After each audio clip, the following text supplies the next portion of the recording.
Pak Rizal, masih ada dua kita. Pelajaran di materi pengembangnya apa Pak?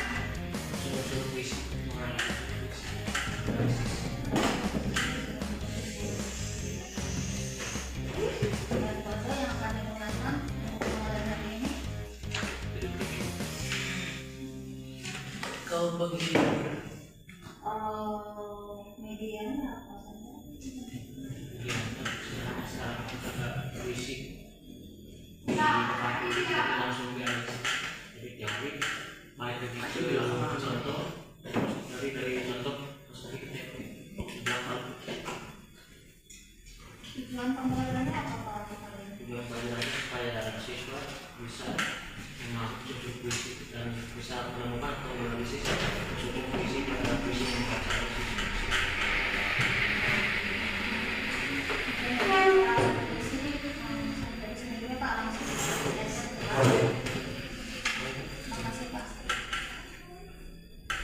Assalamualaikum.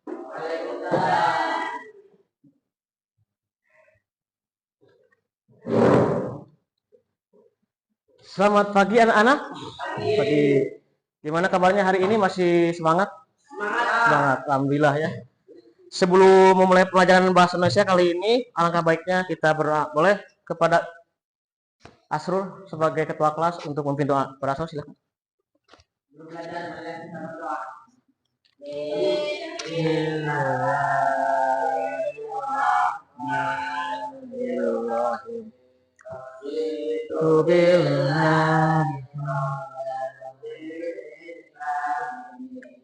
Wali Muhammadin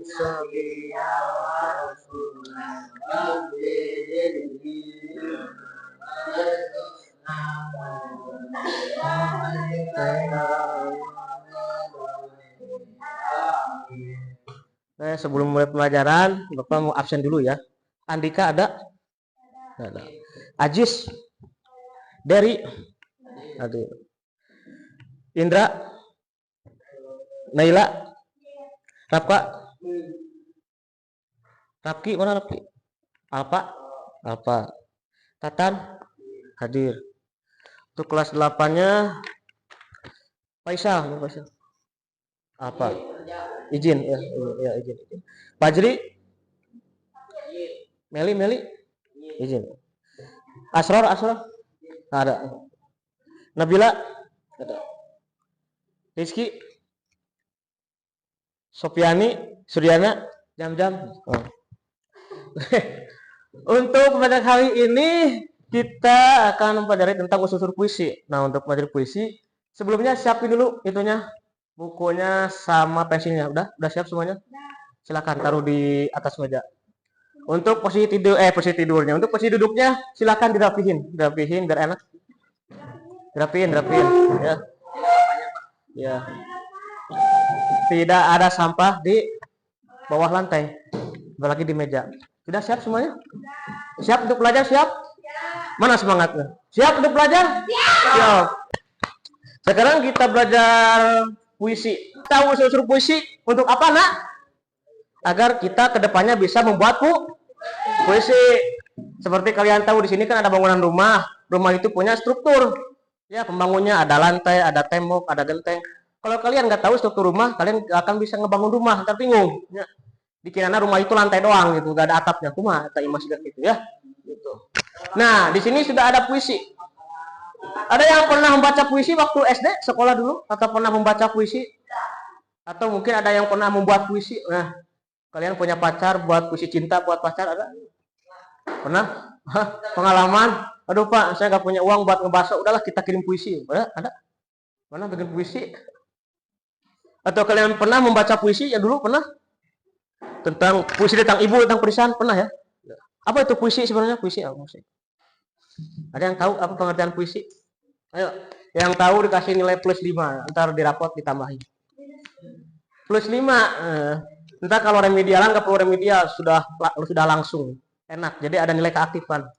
Satu siswa yang aktif dikasih nilai 5+. Ayo, apa itu puisi? Puisi adalah, boleh pakai kata-kata sendiri boleh. Puisi adalah apa pengertian puisi? Nah, benar. Puisi adalah mengungkapkan apa yang ada di dalam hati kita. Betul. Ya, tepuk tangan buat Asror ya. Terus ada yang lain? Puisi adalah pengungkapan apa yang ada di hati kita. Dalam bentuk naon tah? Dalam bentuk sesuatu hal yang padat ya, makna. Padat makna ya. Beda sama cerpen. Kalau cerpen ada beberapa halaman untuk mengungkapkan perasaan dan juga amanat. Tapi kalau dalam puisi itu dalam bentuk yang lebih padat. Ya, mengungkapkan perasaannya gitu. Melalui kata-kata yang indah. Nah, nanti dibahas satu persatu. Nah, unsur-unsur puisi di sini setidaknya ada 5 atau 6, 5 sampai 6 ya. Yang pertama adalah larik. Apa itu larik? Larik disebut juga baris. Ya, larik atau baris. Larik, baris. Sebelum diterangkan di sini contoh baris sama larik, ada yang tahu mana di sini yang termasuk larik atau baris? Ada yang nyebutin coba tuh. Mana? Versi Bandung. Betul ya. Itu baris. Larik juga sama ya. Larik atau baris sama dengan seperti tukar. Nah, ini kalian satu baris, dua baris juga sama. Paham tentang larik sama baris, paham? Nah, kalau di sini yang termasuk larik gimana? Kau. Terus di sini kau. Coba Tatan sebutin mana aja yang termasuk larik di sini. Coba satu aja sebutin larik. Satu larik aja, satu baris aja. Mau yang mana? Yang mana kan? Coba. Dari sini bebas tunjukin Pak, saya mah lariknya ini misalnya. Coba. Yang mana Tatan? Ini larik bukan segini. Ya. Larik bukan kan ini kan? Ini nih, segini. Ini larik bukan? Kalau menang kan kudukung. Larik bukan? Lah?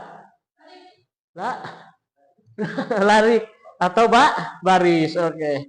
Unsur yang kedua adalah bait atau disebutnya juga paragraf.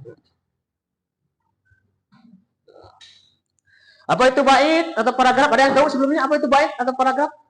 Kalau dalam bahasa Indonesia paragraf. Kalau dalam puisi bait adalah kumpulan larik. Jadi beberapa larik dikumpulin jadilah bait. Ada yang bisa nunjukin sebelum kita? Sekarang kita sudah mengenal puisi, mengenal unsur-unsur puisi. Unsur-unsur puisi ada berapa tadi? Ada 5 atau 6. Satu diksi atau pilihan kata. 2 adalah. Terus adalah larik. Terus ada majas. Majas ada berapa? Ada 4. Apa aja itu majasnya? Simile, metafora, personifikasi sama repetisi. Terus ada diksi. Yang terakhir ada imaji. Oh, kelewat. Yang terakhir ada irama atau rima. Rima adalah bunyi akhir yang sama pada akhir bait puisi. Ini teman tuh. Bandung, mendukung, menung. Sama nggak akhirnya?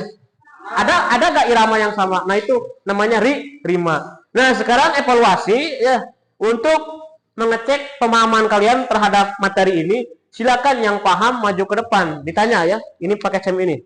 Mau bocor, aman. Ini ada sebuah puisi tentang pelita di ruang kelas. Sekarang tolong analisis dari bait dulu. Tunjukin yang di depan ini mana yang termasuk bait. Ada yang mau coba? Naila coba Naila. Mana yang termasuk bait? Digarisin gitu. Set. Digarisin. Gelap harap. Set. Apa itu disebutnya? Bait. Ya, oke, tepuk tangan buat Naila. Nah. Boleh. Setelah bait ada yang menunjukkan larik. Mana larik? Larik atau baris ada larik? Gampang tuh. Satu larik aja satu baris tunjukin. Garisin aja shot gitu garisin. Dari ujung ke ujung baris. Tantang. Set. Iya, apa itu disebutnya? Loh, panjang nih. Apa itu disebutnya?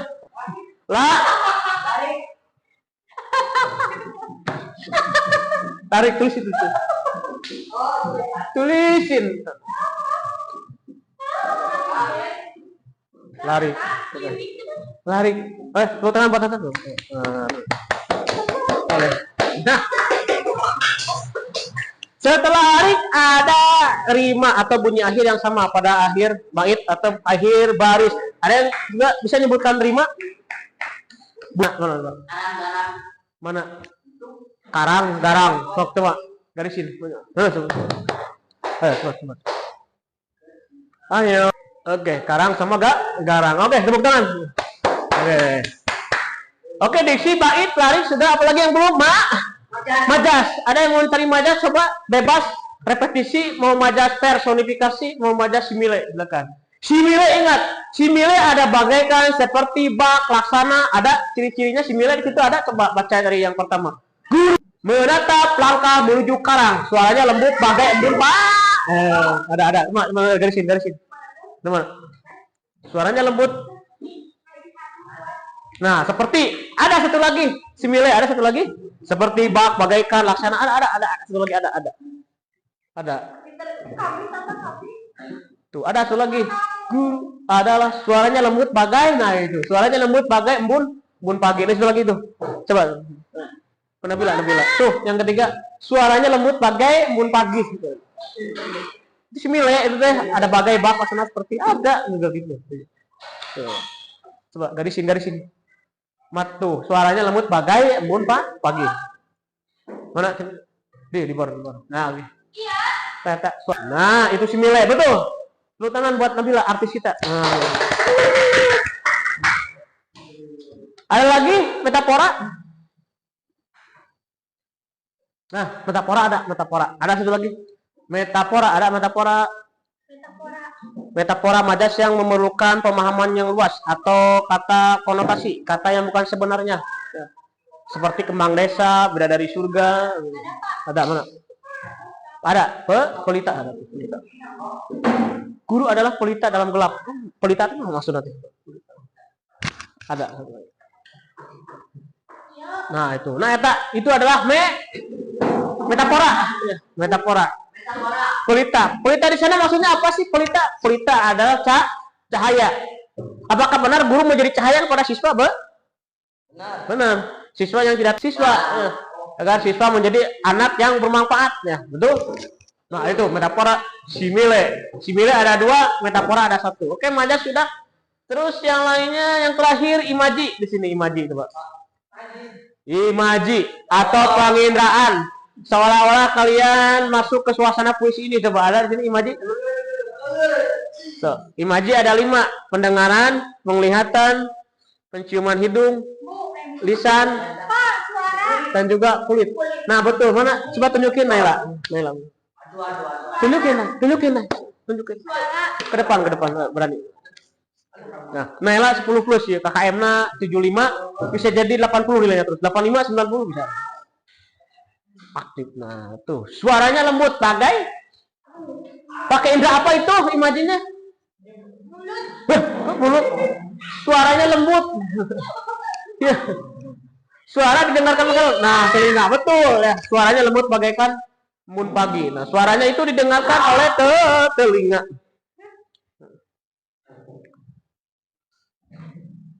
Oke, ya betul. Sudah segitu. Bagaimana, ada pertanyaan? Paham.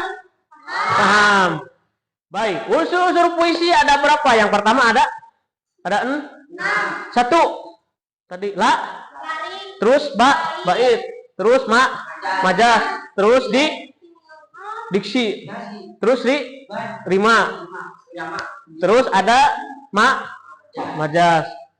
Setelah itu ada apa? Penginderaan imaji. Udah segitu. 6 ya. Oke, terima kasih. Pertemuan kita hari ini cukup sekian.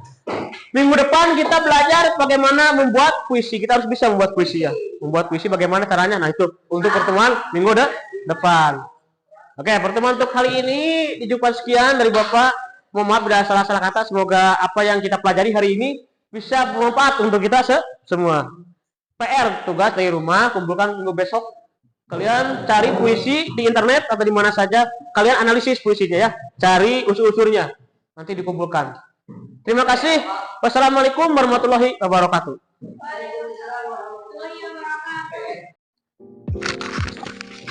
Baik, Pak Reza sudah supervisi di kelas ya tadi. Dan supervisinya sudah. Sekarang pasca supervisi. Jadi materinya unsur-unsur puisi. Oke, secara keseluruhan ya sudah bagus lah. Tinggal sertifikasi PPG, sudah bagus. Sudah di awal-awal pendahuluannya, kegiatan pendahuluan bagus. terusan kegiatan intinya juga bagus, kegiatan penutup juga udah bagus sesuai kaidah atau struktura ini ya mengajar gitu. Nah mungkin saat koreksi sedikit ya, ada koreksi sedikit di kegiatan pendahuluan itu mungkin pertanyaan pemantiknya beda ya. Tadi pertanyaan biasa, memang ada pertanyaan biasa aja. Yang lebih menantang untuk umur sekarang itu pertanyaan pemantik gitu, pertanyaan yang dipelintir atau seperti kuis tadi kan puisi ya. Langsung aja Bapak baca puisi, misalkan Bapak itu langsung baca puisi, tiba-tiba aja Bapak itu puisi, anak-anak lagi buyar konsennya, tiba-tiba kenapa guru orang itu puisi gitu kan. Nah setelah Bapak selesai membacakan teks puisi, ditanya siswa itu apa yang dibacakan, dipraktekkan Bapak itu apa sih gitu kan menurut kalian. Nah itu kan salah satunya contoh pertanyaan pemantik. Manfaatnya yaitu lebih merangsang ke daya pikir siswa untuk lebih keras lagi berpikirnya gitu. Kalau hanya pertanyaan biasa aja, tapi kalau diberikan pertanyaan pemantik, satu menarik perhatian ya, kedua untuk menguras lagi daya pikirnya, daya ingatnya, tahunya gitu ya. Itu istilahnya manfaatnya pertanyaan pemantik. Nah itu saja Pak Ija, mungkin pertanyaan pemantiknya dipakai ya setiap pertemuan lah gitu ini. Memang